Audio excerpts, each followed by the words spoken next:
духовным лидером Ирана Аятоллой Хаменеи была издана фетва о том, что создание, хранение, использование ядерного оружия является великим грехом и является запретом для иранского народа. Для сведущих людей это означает, что эта фетва является даже выше, чем нормы Конституции Исламской Республики. Это определение не подлежит обсуждению и подлежит исключительно исполнению. Других вариантов нет. Казалось бы, этого достаточно для того, чтобы принять всерьез позицию Исламской Республики. Второй пункт. Иран еще раз объявил о том, что предлагает принять политическое решение на уровне ООН о объявлении Ближнего и Среднего Востока зоной, свободной от ядерного оружия.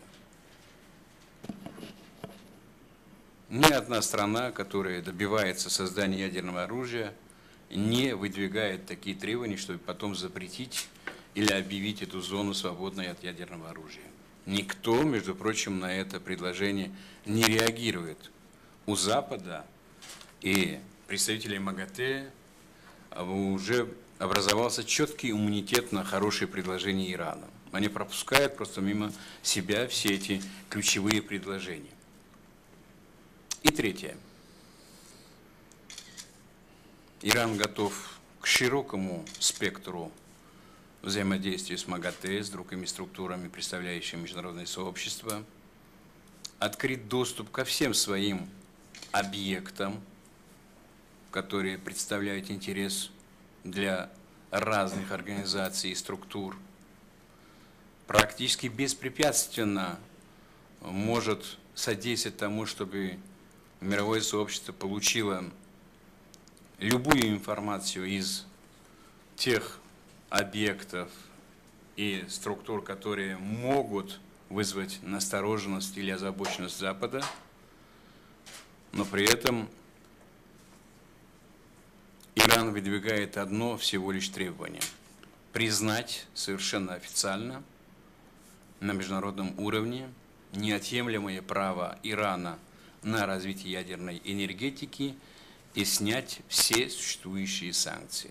Все подозрения, все липовые предложения МАГАТЭ базируются на разведданных, которые получены МАГАТЭ от разведслужб Соединенных Штатов и Израиля. Они не только получают эти разведданные, но их фальсифицируют по ходу движения и направляют даже снимки фальсифицирования в МАГАТЭ.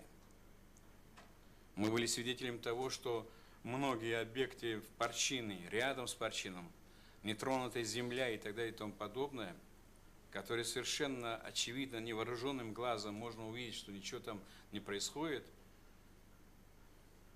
а у МАГАТЭ есть картинки, что там на самом деле чуть ли не забрезентована огромная территория или роются котлованы, и неизвестно для чего.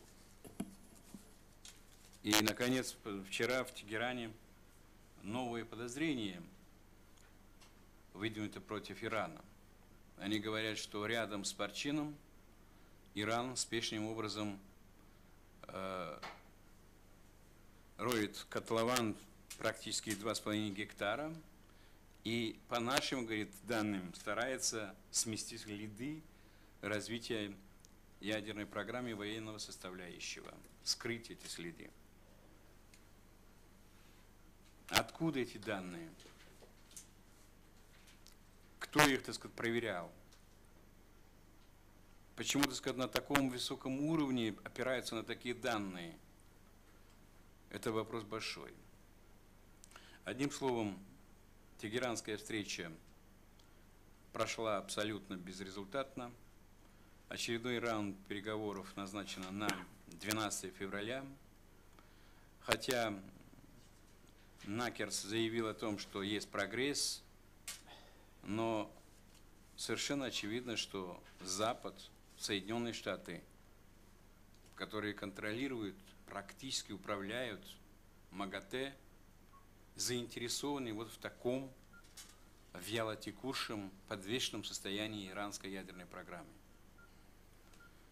Они заинтересованы в том, чтобы этот вопрос не был решен, потому что каждый день, который проходит, это огромное бремя, это проблемы для миллионов иранцев, которые им обеспечивают чудовищные санкции экономические, политические, финансовые и так далее и тому подобное, именно простым иранцам.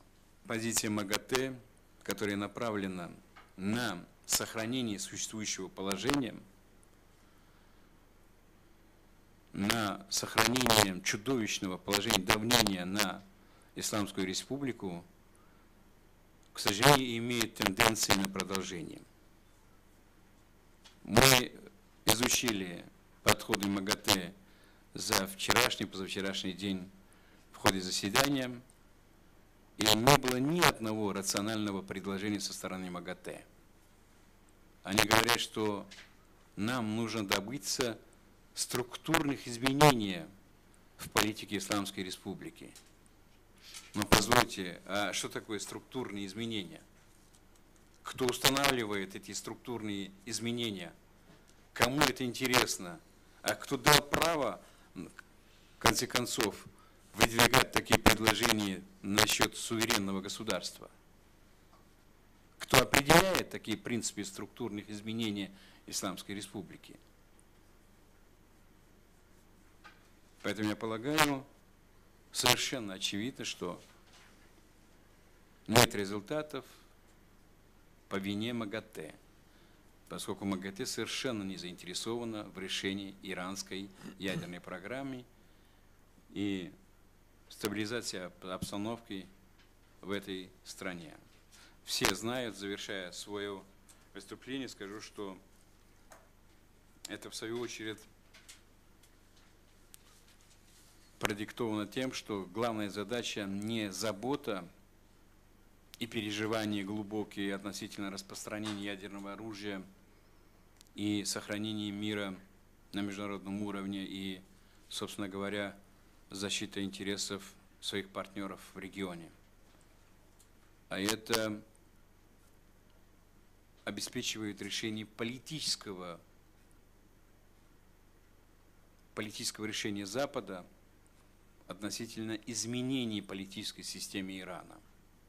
Главная задача, повторяю, это изменение политической системы Исламской Республики, а не вовсе забота о нераспространении ядерного оружия. Исход переговоров представителя МАГАТЭ в Тегеране был ожидаем. И для этого есть несколько причин. Самая главная причина заключается в том, что у МАГАТЭ нет рычагов влияния. Вот в этом проблема. Потому что сейчас что волнует Исламскую Республику Иран? Ослабление санкций. В первую очередь со стороны Европейского Союза. МАГАТЭ к этому отношения не имеет никакого. И поэтому МАГАТЭ сейчас реально не о чем договариваться с Ираном, потому что Иран не обязан идти им на уступки. А в Иране просто не чувствуют в этом необходимости. Другой вопрос, что предстоящая встреча шестерки, международного посредника по регулированию иранской ядерной программы, которая, надеюсь, состоится с представителями Ирана, вот там могло бы по определенных условиях возникнуть некоторый позитив. Вторая причина, почему исход был ожидаем, это субъективный фактор. В то время, когда генеральным директором МАГАТЭ был Мухаммад Аль-Барадей, тогда существовало больше взаимопонимания между МАГАТЭ и представителями Ирана. К сожалению, та политика, которая стала породить юки Омана, она создала в Иране очень четкое ощущение того, что МАГАТЭ стало орудием Соединенных Штатов Америки, политическим орудием. И мне очень хочется быть объективным, но вы можете посмотреть и сравнить доклады, например, МАГАТЭ при Эль-Бараде или при Омане. Они очень сильно поменялись. И что возмущает? Вот посмотрите.